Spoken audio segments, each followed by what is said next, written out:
ప్రభునందు ప్రియులైన నా ప్రియ సహోదరి సహోదరులకు వందనములు తెలియజేస్తున్నాను. నేను ఈరోజు కొన్ని మాటలను మీతో పంచుకోవాలని మీ ఎదుటకు వచ్చాను. కీర్తనలు 84వ అధ్యాయము 3వ వచనము. సైన్యములకు అధిపతి యెహోవా, నా రాజా, నా దేవా, నీ బలిపీఠము నొద్దనే పిచ్చుకలకు నివాసము దొరికెను, పిల్లలకు పెట్టుటకు వానకోయిలకు గూటి స్థలము దొరికెను. అలానే లూకా 12:7వ వచనం. మీ తల వెంట్రుకలన్నయూ లెక్కింపబడి ఉన్నవి, భయపడకుడి, మీరు అనేకమైన పిచ్చుకల కంటే శ్రేష్ఠులు కారా.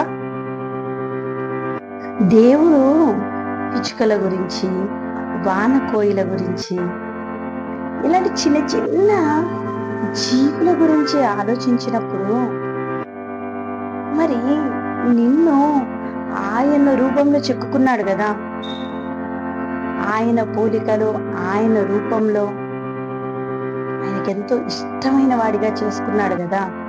మరి దేవుడు నీ గురించి ఆలోచించడా? నువ్వు పడుతున్న బాధలేవి కూడా ఆయనకు తెలియదు అనుకుంటున్నావా? మరి ఎందుకు ఆయన ఆలస్యం చేస్తున్నాడంటే, నువ్వు వాక్యాన్ని సరిగ్గా గమనించినట్లయితే, నువ్వు వాక్యాన్ని సరిగ్గా చదివినట్లయితే, ప్రార్థనలో ఆయనతో కలిసి నువ్వు ముందుకు కొనసాగుతున్నట్లయితే నీకు దాని భావం ఏమిటో అర్థమవుతుంది. నీకొచ్చిన శోధన ఎందుకు వచ్చిందో అర్థమవుతుంది. నీ జీవితంలో నువ్వు అనుకున్నవి జరగకపోవడానికి కారణమేంటో అర్థమవుతుంది. నువ్వు ఫలానా చేసావు, నువ్వేం చేస్తున్నావో, ఏమి మిస్టేక్స్ చేస్తున్నావో, లేకపోతే ఏమైనా దేవునికి విరుద్ధమైన కార్యాలు చేస్తున్నావేమో. వీటన్నిటి గురించి నేను మాట్లాడట్లేదు, కానీ నేను ఒకటైతే మాట్లాడుతున్నా. నిజంగా నువ్వు దేవుని పైనే భారం వేసే వాడివైతే, నువ్వు దేవుని పైనే భారం వేసే దానివైతే ఖచ్చితంగా నువ్వు దేవునితో కనెక్ట్ అయి ఉంటావు. ఖచ్చితంగా నీ జీవితంలో ఏం జరుగుతుందో నీకు తెలుస్తూ ఉంటది ప్రతిరోజు కూడా. ఇప్పుడు తల్లి, తండ్రి, పిల్లలు అందరూ ఒక చోటు ఉన్నారండి. వాళ్ళ జీవితాల్లో ఏం జరుగుతుందో వాళ్ళందరికీ తెలుసు.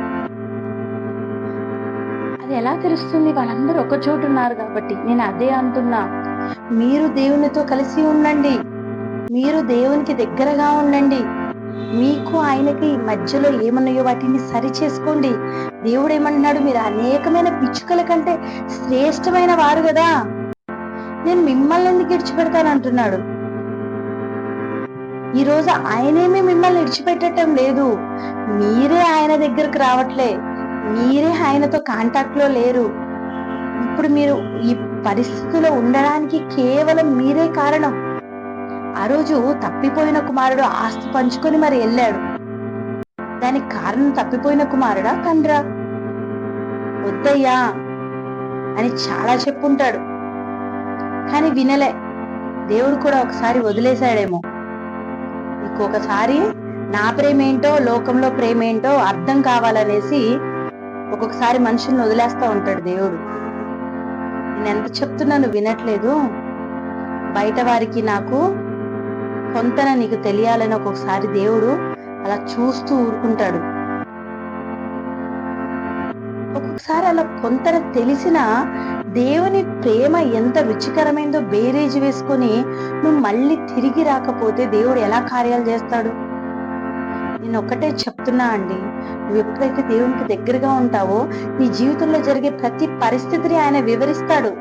చక్కగా వివరించి, ఇలా జరుగుతుంది, నెక్స్ట్ ఇలా జరగబోతుంది, నెక్స్ట్ ఇది జరుగుద్ది అని చెప్తాడు. అదేంటి, ఇదేంటి, అట్లా ఇట్లా ఈ సాకులతోనే మన జీవితం ఎల్లబుచ్చుకోవడం కాదు. దేవునికి దగ్గరగా జీవించు. నువ్వు పిచ్చుకల కంటే శ్రేష్టమైన వాడివి, శ్రేష్ఠురాలివి అని చెప్తున్నప్పుడు నువ్వు ఆయనకి దగ్గరగా జీవించడానికి ఎందుకు సంకోచిస్తున్నావు? నువ్వు ఎప్పుడైతే ఆయనకి దగ్గరగా జీవిస్తావో సమస్తమును ఈ పాదాల దగ్గరికి తీసుకొస్తాడు ఆయన. కాస్తో కూస్తో లేటు కావచ్చు, కానీ కార్యం అయితే జరిగి తీరుతుంది. నిన్నందరి ముందడం నిలబెడతాడు. ఆయన ఖచ్చితంగా నిలబెట్టి తీరుతాడు. బైబిల్లో ఉన్న అనేక భక్తులను నువ్వు చూడాలి, బైబిల్ చదవాలి, వాక్యం ధ్యానించాలి. అప్పుడు నీకు అర్థమవుతుంది వాళ్ళు ఎలా లేపబడ్డారు, ఎన్ని శోధనలు గుంటా వచ్చారు, ఎలా దేవుణ్ణి అంటిపెట్టుకొని ఉన్నారు. ఈరోజు నువ్వు కూడా అలానే దేవుణ్ణి అంటిపెట్టుకొని ఉండు. ఈ సనుగుళ్ళు గొనుగుళ్ళు లోకపు పాపాలను వదిలేసాయి, దేవునికి దగ్గరగా జీవించు. అప్పుడు ఆయన నీతో కలిసి జీవించి నీ జీవితాన్ని ఒక అద్భుతంగా చేస్తాడు. అనేకమైన పిచ్చుకల కంటే శ్రేష్టమైన నిన్ను అందరి ఎదుట గొప్పగా నిలబెడతాడు. దేవుడు నిన్ను దీవించునుగాక. ప్రార్థన చేసుకుందాం. ప్రభువా తండ్రి, బిడ్డలను కాచి కాపాడండి, నీ రెక్కల చాటున భద్రపరచుకోండి దేవా. అయా, బిడ్డలు పడుతున్న ప్రతి బాధ నుంచి విడుదల కలిగించండి.